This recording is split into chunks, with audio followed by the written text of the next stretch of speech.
morning. My name is Maria Camila Jimenez, and as you know, I'm studying architecture, and I'm interested in the relationship that the city may have. And today I'm going to talk about the relationship of the city, between the city and its natural surrounding, in the case of Bogota.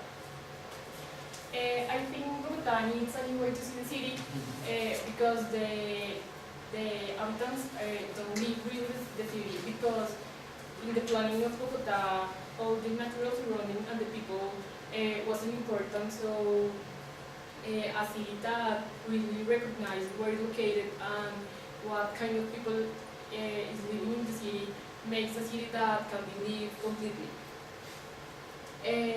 Bogota had uncontrollable development.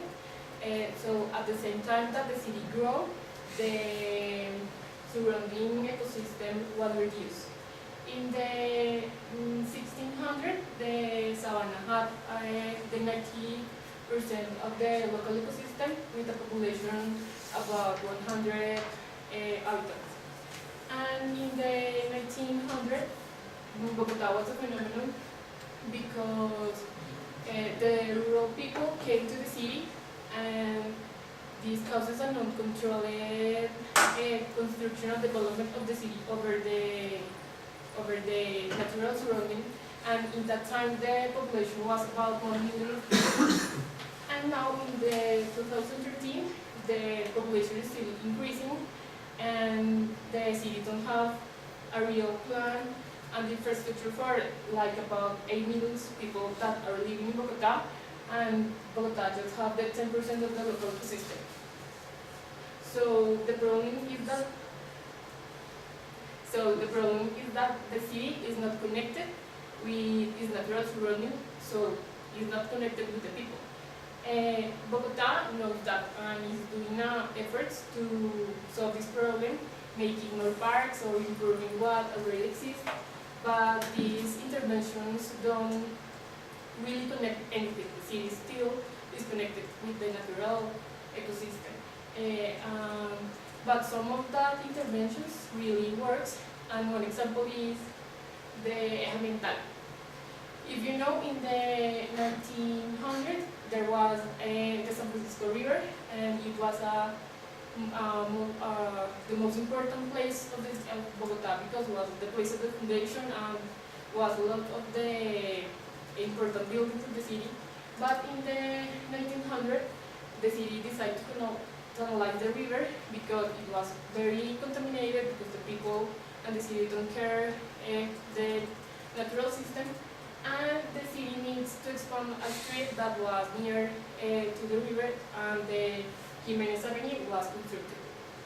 In that time, the avenue was helpful for the city because connect the city center with the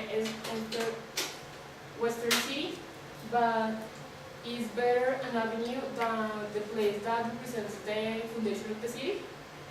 Well, in 2000, Rogelio Salmona, with the eje ambiental, returns that important place to the city, and he designed an environmental recovery axis that create a linear public space and decanalize the river, and this intervention invites the people go to the center of the city and walk the city and recognize where it's living.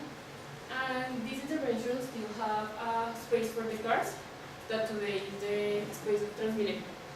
So I think this is a good example of the interaction with the city and the nature, because these interventions make a positive impact on the citizens, because give them a space that can live between the city and the nature. So this is the solution: new architecture and an integrated architecture that are linear connections, which integrates what exists with the natural system.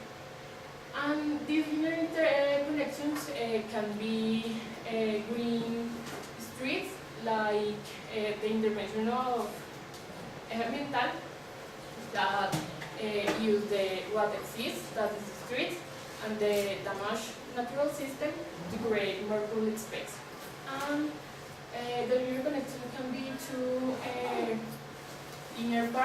that use some streets of the city and to create parks and connect all the natural system, the wetlands with the rivers and the mountains. But this intervention requires a change of mind, because now in Bogota all the people do things for themselves, not for the city or the rest of the people. And the city needs more public space, no private space that some people can pay. So, and this intervention required sacrifice some aspects of the city, like the mobility by car, because the people can walk in the city and use the public transportation to go to other places, and like everything needs money to be executed. But the city needs this new architecture and this new way to see the city, because the city needs to improve the quality of life of the people, create more parks and public space, and really have the connection with the city, the nature, and the people. Any question? Very nice, thank you. Yes. You will be the mayor of Bogota are making any plan to protect some of these the structure. For example, the ALO is going to cross one of the most important space in the Wetlands? Yes. Wetlands. Do you know if the mayor are going to make anything to avoid this thing? Well, I think there is a problem, because the ALO was planned like many years ago, and now there are the space, but they don't construct the avenue. So I think the government really knows that this street avenue kill all the wetlands and all the ecosystem that the city has. Then I have a question, sorry. So you talk about that these linear parks will connect the rivers and the mountains and the wetlands and all of that. How does all of that work? Because I see Bogota and I just see concrete, right? So I think it's true, right? I think that the solution is use some streets and change to pedestrian street with green and trees and more vegetation that now connects some places of the city by cars, but the solution is connected by a new public transportation by bike or walking. So basically eliminate some streets and turn them into parks. Okay, I like that idea. That's good. Okay, thanks.